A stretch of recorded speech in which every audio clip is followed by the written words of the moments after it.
मैं यकीन से कह सकती हूँ कि गिनीज बुक में दर्ज होने वाले बहराम ठग की कहानी आपको चौंका देगी कि कैसे वो हिंदुस्तान का सबसे बड़ा सीरियल किलर बन गया था। इसके नाम लगभग 931 कत्लों का इल्ज़ाम है।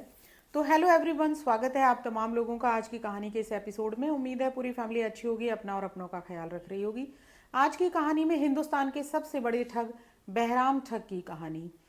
तो शुरू करते हैं। बात उस दौर की है जब भारत में मुगल शासन कमजोर हो रहा था और अंग्रेज धीरे धीरे दिल्ली के शासन पर अपनी पकड़ मजबूत बना रहे थे।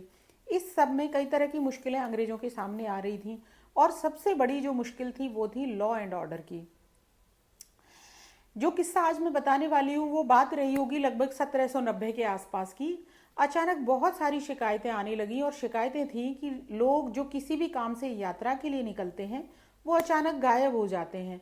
कौन उनको उठा लेता है या कौन लूटपाट करके उनकी हत्या कर देता है। हत्या के बाद लाशें भी नहीं मिली, तो ये सब कौन कर रहा है। इन घटनाओं में अचानक बहुत ज़्यादा तेज़ी आ गई। दिल्ली से ग्वालियर, भोपाल और जबलपुर वाले यानी मध्य भारत के जितने भी रास्ते थे उन पर ये घटनाएं बहुत ज़्यादा घटने लगीं। चाहे व्यापारियों का काफिला हो या तीर्थ यात्रियों का, सभी एक एक कर गायब होने लगे और उनका बाद में कोई सुराग भी नहीं मिलता। अंग्रेज सरकार ने अपने तरीके से पता लगाने की कोशिश की, लेकिन कुछ हासिल नहीं हुआ, क्योंकि जिन अधिकारियों और पुलिस वालों को जांच के लिए भेजा जाता था वो भी गायब हो जाते थे रहस्यमयी तरीके से। बात जब हद से ज़्यादा बढ़ गई तो इस समस्या के समाधान के लिए 1809 में ब्रिटेन में एक स्पेशल ऑफिसर बुलाया गया। नाम था विलियम स्लीमैन। अब स्लीमैन ने भारत आकर काम शुरू किया। पहली बार अंग्रेज सरकार ने 1809 में ठग और डकैती विभाग की स्थापना की, जिसके हेड विलियम स्लीमैन को बनाया गया। स्लीमैन ने अपना ऑफिस ही जबलपुर में खोला और तेजी से इस समस्या पर काम करने लगे। जबलपुर, भोपाल, ग्वालियर वाले हाईवे पर काफी घने जंगल थे, इसलिए मैंने सबसे पहले रोड के दोनों तरफ के इन जंगलों को साफ करवाया ताकि आसपास का एरिया सुरक्षित हो सके। अब कातिलों और ठगों को ढूंढने का काम शुरू किया गया। काफी मेहनत के बाद 1809 से 1832 में जाकर अली अंग्रेजों के हाथ लगा। जब उसको टॉर्चर किया गया तो उसने सारी कहानी सुनाई। उसने जो कहानी सुनाई उसके अनुसार आपको बताती हूँ। इस एरिया में एक बहुत बड़ा ठगों का गिरोह सक्रिय है, जिसका मुखिया है ठग बहराम। जब ठग बहराम के बारे में और ज़्यादा जानकारी जुटाई गई तो मालूम चला कि इस क्षेत्र में जो गिरोह ठगों का सक्रिय है उसका ताल्लुक उन ट्राइब्स से है जो मुगलों के ज़माने से ठगी का काम करते हैं।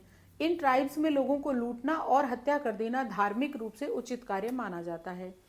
इन्हीं खतरनाक ट्राइब से बहराम ठग का ताल्लुक था। बहराम का जन्म जबलपुर में हुआ था और वो एक आम लड़का था, जैसे कि बाकी बच्चे होते हैं। 16-17 साल का हुआ तब उसकी मुलाकात एक ठग से होती है जिसका नाम अली था, जिसे अभी अंग्रेजों ने अरेस्ट किया है। अली भी इन्हीं ट्राइब्स का हिस्सा था। अब अली और बहराम मिलकर छोटी मोटी लूट और धोखाधड़ी करने लगे। धीरे धीरे इनका गिरोह इतना बढ़ गया, कहते हैं कि इनके गिरोह में 1400-1500 के आसपास ठग शामिल थे। बहराम ठग के कत्ल करने का तरीका भी बिल्कुल अलग और बेहद बेरहम था। फसल के सीजन में ये लोग खेती किसानी का काम करते और सामान्य लोगों की तरह ही रहते थे। बाकी समय ये राहगीर और व्यापारियों को लूटने और उनकी हत्या कर देने का काम करते। हत्या करने का तरीका भी था कि ये पहले हफ्ता 10 दिन उनके काफिले के साथ चलते, फिर उनके प्रति धीरे धीरे अपने प्रति विश्वास जगाते और मौका मिलते ही रूमाल से गला घोंटकर हत्या कर देते। हमेशा एक पीले रूमाल से ये लोगों की हत्या करता था जिसमें सिक्के बंधे होते थे। हत्या के बाद उनको वहीं कहीं जंगल में दफना देते या किसी कुएं में फेंक देते। जिस जगह पर हत्या करके दफनाते उस जगह बैठकर ये लोग गुड़ खाते थे, और अगर ऐसी किसी जगह पर बैठकर किसी नए शख्स को गुड़ खिलाते तो इसका मतलब उसको गिरोह में शामिल कर लिया गया है। तीर्थ यात्रियों, व्यापारियों, यहाँ तक कि तवाइफों के काफिले भी लूटपाट और हत्याओं के शिकार हुए। आम लोगों की तो हिम्मत ही नहीं थी कि इन रास्तों पर अकेले यात्रा कर सकें। हत्याओं का सिलसिला चलता रहा, बात आई गई हो गई, लेकिन अब अली गिरफ्तार हो चुका था तो बहराम ठग भी ज़्यादा सतर्क हो गया। अली की निशानदेही पर अंग्रेजों ने कई बार बहराम के ठिकानों पर दबिश दी, लेकिन वो वहां से पहले ही फरार हो जाता। अली की ही निशानदेही पर जब स्लीमैन ने उसके ठिकानों की जांच की जहां पर लाशों को दफनाया गया था, तो खुदाई करने पर 5 लाख से ज्यादा कंकाल मिले, जो मुगलों के जमाने से लगभग 200 सालों से इन ठगों के शिकार होकर अपनी जान गंवा चुके थे। स्लीमैन ने अब बहराम को पकड़ने की कोशिशें तेज कर दी। नतीजतन 1839 में 1839 में बहराम ठग को भी जबलपुर के पास के जंगलों से अरेस्ट कर लिया गया।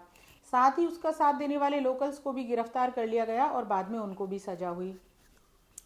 बाद में बहराम को उसके कबूलनामे के आधार पर कोर्ट ने फांसी की सजा दी। इस वक्त उसकी उम्र करीब 75 साल रही होगी। तो आज भी ये रिकॉर्ड है कि अकेले शख्स के द्वारा इतनी ज्यादा लोगों की हत्या करने का आरोप, वो भी केवल 50 सालों में, बहराम ठग के अलावा किसी के ऊपर नहीं है। इसीलिए इसका नाम Guinness book of world record में दर्ज किया गया है। कहते हैं कि बाद में जब स्लीमैन ब्रिटेन गए तो वो उस पीले रूमाल को अपने साथ ले गए, जो आज भी ब्रिटेन के म्यूजियम में रखा हुआ है।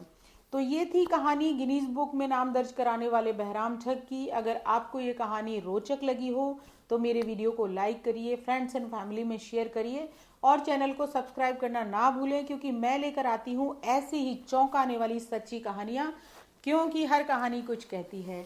तो जय हिंद, जय भारत माता एंड डोंट ट्रबल योर माता पिता।